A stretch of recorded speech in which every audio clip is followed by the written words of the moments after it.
અરવિંદભાઈ મણિયાર ભવન ની ઓફિસે આજે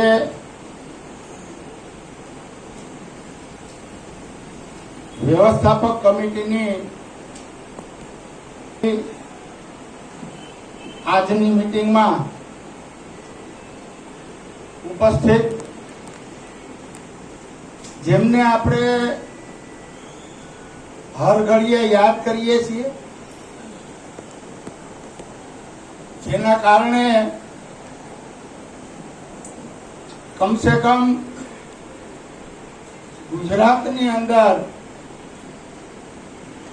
આપણે આપણી ઓળખ ઊભી કરી શક્યા છીએ અને અંતરિક્ષમાંથી આપણને આપણા કાર્ય પૂરા કરવાની જે શક્તિ મળે છે એવા અરવિંદભાઈ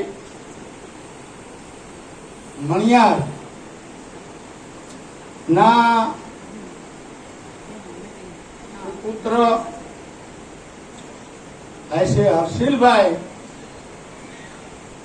આજની મીટિંગમાં ઉપસ્થિત હોય ત્યારે ગૌરવ સાથે આપણે એનું તાળીઓના ગગડાટથી પહેલા તો આપણે સ્વાગત. આ મંડળીના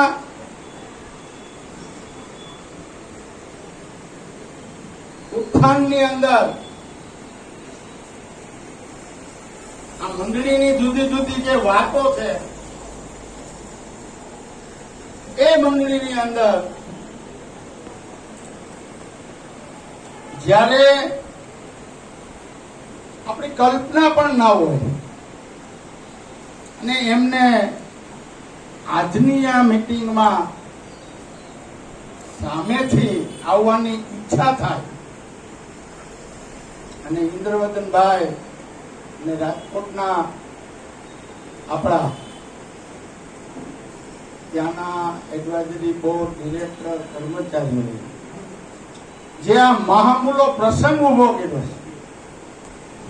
છે એ મને લાગે છે કે કંઈક અલગ પ્રકારની ઘટનાઓ એ આવનારા દિવસોમાં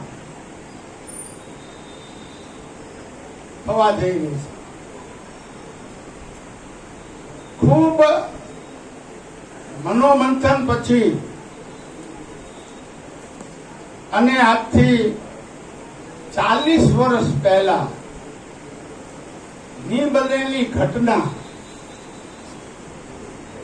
આપણને આંચકો લાગે. સહકારી પ્રવૃત્તિના પ્રણેતા એ વખતે સૌરાષ્ટ્ર જનસંઘના માત્ર એક જ વ્યક્તિ એવી હતી કે જેના પરિશ્રમથી, જેની સૂઝબૂઝથી અને દાન મેળવવાની એમની કળા, એમના ઉપરનો વિશ્વાસ મને બરોબર યાદ છે કે રાજકોટ નાગરિક બેંકના એ ચેરમેન બન્યા પછી પ્રાથમિક તબક્કે અને દરજ્જે એ વખતે જનસંઘની જે આપણી પાપા પગલી હતી ને એમાં જે દ્રવ્યની જરૂર પડે ને કોઈ પણ વેપારી પાસે જઈને અરવિંદભાઈ વાતમાં એમ કે આ પ્રવૃત્તિ કરવા માટે થઈને પૈસાની જરૂર છે તો વેપારી પૂરો ચેક અરવિંદભાઈને આપે.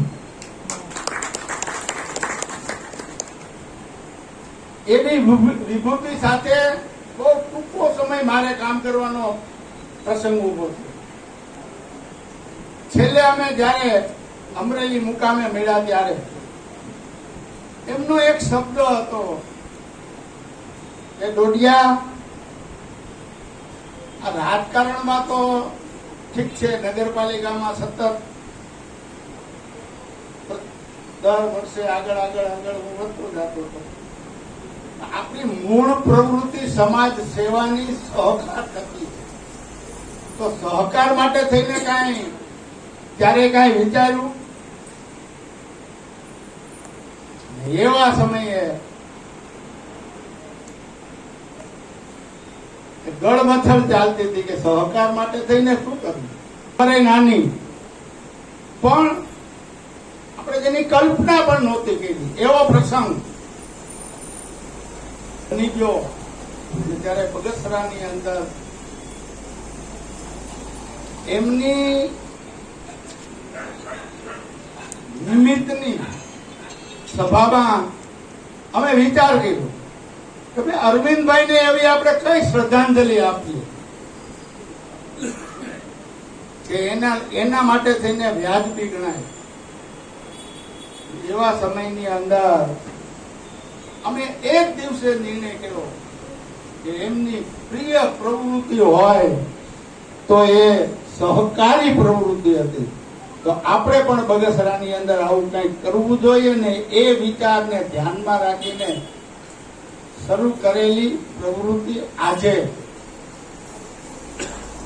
અમને કલ્પના નહોતી કે બગસરાની અંદર બેઠા બેઠા કે આજે બરોડા, અમદાવાદ કે અન્ય જગ્યાએ આપણે પહોંચી શકશું. એની અંદર મને એક પછી એક વિસ્તારોમાંથી એવા લોકો મળતા ગયા, એવા મને કર્મચારીઓ મળતા ગયા, એવા આશીર્વાદ આપનારા લોકો મને મળતા ગયા કે જેને લઈને એક અકેલા નીકળાતા કારવા બની ગયા. એ જે પ્રવૃત્તિ થઈ છે એ પ્રવૃત્તિની અંદર હું એમ માનું છું કે નિષ્ઠા જે છે ને, નિષ્ઠા એ કોઈ પણ કામની અંદર નિષ્ઠા હોય તો તમે ગમે ત્યાં આગળ પહોંચી શકો. 100%ની વાત છે.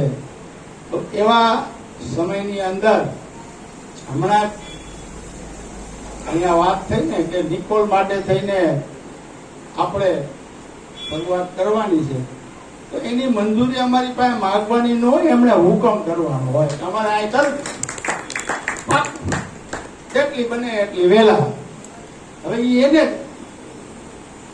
હેમંતભાઈ તમારે હવે કરવાનું છે, જે કરવાનું છે તમે જે રીતે આગળ વધો એ રીતે આગળ વધો. અહીંયા આવનારા દિવસોમાં આપણો જે ગોલ છે એ ગોલ આપણે કેવી રીતે પૂરો કરીએ એની પણ લાંબી ચર્ચા થઈ ગઈ છે. એ પ્રમાણે આપણે સૌ સહિયારા પુરુષાર્થથી આની અંદર આગળ વધીએ. નવું આપણું સોપાન આવનારા દિવસોમાં ગાંધીનગરની અંદર આપણે પણ હવે શાખા શરૂ કરવા જઈ રહ્યા છીએ. એવા સમયની અંદર આપ બધા જે એક ટીમ બનીને જે કામ કરીએ છીએ, નવા આવેલા ભાઈઓ અને બહેનો ને પણ આજે કુદરતી રીતે આજની મીટિંગ ક્યાં રાખવી એનો અમે એક સમયે વિચાર કરતા હતા કે આ વર્ષમાં 2 ઓછામાં ઓછી અમે આવી જનરલ આખી 8 સંસ્થામાંથી તમામ લોકોને બોલાવીને મીટિંગ કરીએ છીએ. એ પૈકીની આજની આ મીટિંગ અને એની અંદર આજે જે એમ લાગશે કે થોડોક સમય ગયો, પણ મને લાગે છે કે જેના માટે થઈને આપણે કામ કરીએ છીએ એના માટે આ સમય બહુ મહત્વનો છે. વિચાર વિમર્શ અને ચર્ચા કર્યા પછી આપ ઘેરે ગયા પછી વિચારજો. સંસ્થા માટે કમસે કમ રોજ 1 કલાક જ કાઢો ને, વિચારીને. તમારે સદૈવ કદાચ ત્યાં જવાનું નથી, તમારી પાસે